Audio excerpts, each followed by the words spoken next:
बिस्मिल्लाहिर्रहमानिर्रहीम। मुअज़्ज़ज़ सामीन व नाज़रीन, अस्सलामु अलैकुम वरहमतुल्लाहि वबरकातुहू।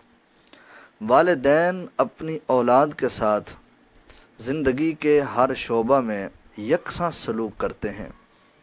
घर में जब खाना पकता है, रोटी पकती है, जितनी रोटियां बेटा खाता है, बेटी भी अगर उतनी रोटी खाना चाहे तो बेटी को भी उतनी ही रोटियां दी जाती हैं।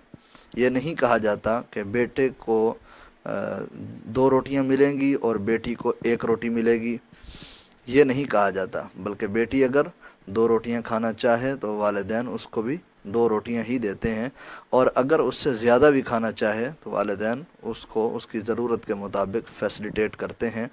लिबास के मामला में वालिदैन फ़र्क नहीं करते। जिस क्वालिटी का लिबास बेटे को पहनाते हैं उसी क्वालिटी का लिबास बेटी को पहनाते हैं। और इसी तरह जूते पहनने के मामला में जो क्वालिटी बेटे के लिए होती है उसी तरह की क्वालिटी बेटी के लिए भी लोग जो है वो चूज़ करते हैं और बेटी को फ़राहम करते हैं। दवाई के मामला में, ख़ुराक के मामला में और दीगर ज़रूरियात ज़िंदगी के मामला में, तालीम के मामला में वालिदैन अपनी औलाद के लिए यकसा सलूक करते हैं। लेकिन पता नहीं क्यों जिस वक्त जायदाद तकसीम करने का वक्त आता है, माल को तकसीम करने का वक्त आता है, अपनी ज़िंदगी में वालिदैन जब अपना माल तकसीम करते हैं तो उसमें वो बेटों को डबल देते हैं और बेटियों को बेटों के मुकाबला में आधा हिस्सा देते हैं। और इस पर फिर उनसे अगर कोई सवाल करे तो वो कहते हैं कि जनाब ये शरीयत का कानून है, शरीयत का तकाज़ा है, शरीयत के हुक्म के मुताबिक हमें बेटे को डबल दिया और बेटी को उसके मुकाबले में आधा दिया। याद रखें, ये बहुत बड़ी गलती है। शरीयत का कायदा जायदाद की तकसीम के मामला में इस तरह नहीं है। अगर वालिद फौत हो जाए या माँ फौत हो जाए तो उसका माल उसकी वफ़ात के बाद अब उस पर तरका के कवानीन लागू होंगे और शरीयत के तकाज़े के मुताबिक बाद अज़ वफ़ात वो माल विरासत के कानून के मुताबिक औलाद में और वरासा में तकसीम किया जाएगा। उस पर विरासत का कानून लगता है बाद अज़ वफ़ात, ज़िंदगी में नहीं।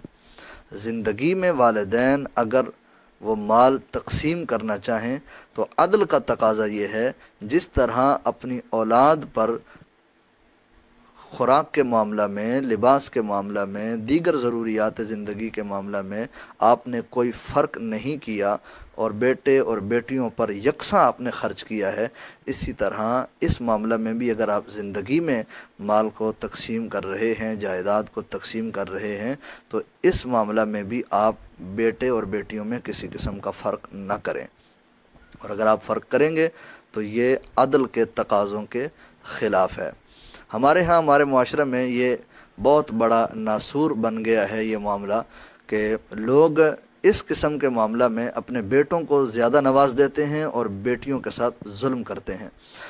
और इसी के साथ रिलेट अगर वालिदैन फौत हो जाएं फिर तो शरीयत के तकाज़े के मुताबिक ऑटोमेटिकली बेटे को डबल हिस्सा मिलेगा और उसके मुकाबले में बेटी को आधा हिस्सा मिलेगा, ठीक है। लेकिन उस आधे हिस्से से भी बाज़ मकामात पर तो ये जुल्म किया जाता है कि वालिदैन या तो बेटियों को महरूम कर जाते हैं या भाई माफ़ करवा लेते हैं, और ये मुआफ़ी जो है ये जबरन होती है, जबरन माफ़ करा लेते हैं। ये काम हरगिज़ जायज़ नहीं है।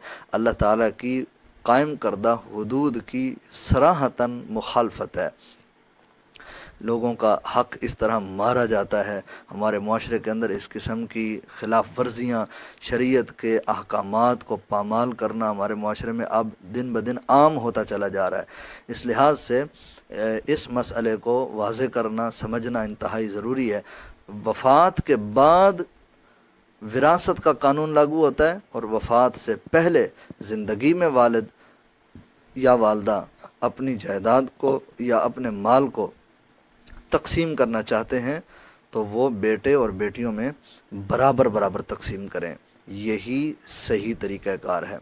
अलबत्ता वालिदैन चूँकि अपने माल के मालिक हैं, अपने माल के मालिक होने की हैसियत से उनकी मर्ज़ी है ان کا اختیار ہے کہ وہ جس پر چاہیں جتنا خرچ کر دیں۔ جس طرح تعلیم کے معاملہ میں والدین بعض دفعہ اپنے بیٹوں پر زیادہ خرچ کر دیتے ہیں اور بعض مقامات پر بیٹیوں پر زیادہ خرچ کر دیتے ہیں، تو تعلیم مکمل کرتے کراتے لاکھوں روپیہ ان پر خرچ ہو جاتا ہے، اور جو تعلیم حاصل کر رہا ہو اس پر خرچ کیا جاتا ہے، اس کو پڑھایا جاتا ہے، اس کو لکھایا جاتا ہے اور اس کی ضروریات کا خیال رکھا جاتا ہے، اور اس کے مقابلے میں باقی اولاد پر اتنا خرچ نہیں ہو رہا ہوتا۔ یہ والدین کا اختیار ہے، ٹھیک ہے۔ لیکن میں عرض کر رہا تھا تقسیم جائیداد کے معاملہ میں یا تقسیم مال کے معاملہ میں، جب وہ تقسیم کرنے لگیں تو اس میں برابری کا خیال رکھتے ہوئے جتنا حصہ بیٹوں کو دیتے ہیں اتنا ہی حصہ بیٹیوں کو دیا جائے، ٹھیک ہے۔ زندگی میں اگر فوت ہو گئے تو پھر تو آٹومیٹکلی شریعت کا قانون جو ہے وہ لاگو ہوگا۔